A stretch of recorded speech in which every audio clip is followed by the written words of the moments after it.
ابھی آپ کو یہ بتائیں کہ بنگلہ دیش میں عام انتخابات اور ریفرینڈم کے لیے ووٹنگ کا ختم ہونے کے بعد گنتی کا عمل جاری ہے۔ ملک بھر کے 299 حلقوں میں پاکستانی وقت کے مطابق صبح 6:30 بجے شروع ہونے والی پولنگ کا عمل دوپہر 3:30 بجے تک جاری رہا۔ الیکشن کمیشن کے مطابق دن 2 بجے تک پولنگ ٹرن آؤٹ تقریباً 48% رہا۔ ملک بھر میں تشدد کے اکا دکا واقعات کے سوا کوئی بڑا واقعہ پیش نہیں آیا۔ انتخابات میں اصل مقابلہ BNP اور جماعت اسلامی کی زیر قیادت اتحاد کے درمیان ہے۔ چیف ایڈوائزر محمد یونس نے آج کے دن کو بنگلہ دیش کا نیا جنم قرار دیا ہے اور عوام سے خوشیاں منانے کی اپیل کی ہے۔ اسی پر مزید بات کریں گے۔ ایک بار پھر سے ہمارے ساتھ موجود ہیں سابق سفیر جمیل احمد صاحب۔ جمیل صاحب، بہت شکریہ ڈان نیوز کے لیے آپ نے وقت نکالا۔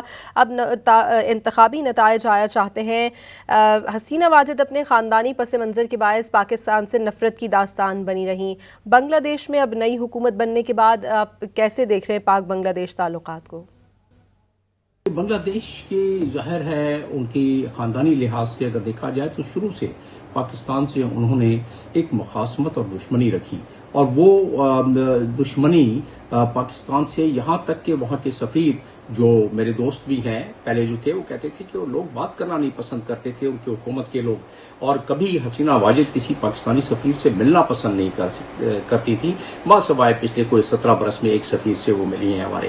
تو یہ غمازی کرتا ہے کہ وہ کتنا زیادہ نفرت، اور اس نفرت کی آگ میں انہوں نے انڈینز کو کتنا آگے اپنے جو، اور اس کی ایک اور بھی اس کی ایک وہ ہے پروف ہے، اور وہ یہ ہے کہ پچھلے الیکشن میں جس طرح مہر پہ مہر لگا کے ٹھپے پہ ٹھپا لگا کے 86% انہوں نے ووٹ حاصل کیا، وہ دھاندلی، وہ ظلم، اس میں وہ بہت سارے الیکشن آبزرورز نے اس پر کمنٹ کیا ہے کہ کس طرح دھاندلی ہوئی تھی پچھلی دفعہ۔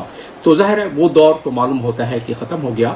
ہاں، البتہ یہ ضرور ہے کہ جو پارٹی اتنی بڑی تھی عوامی لیگ، اس کو بھی الیکشن میں حصہ دیتے تو وہ خود بخود ہار سکتی تھی۔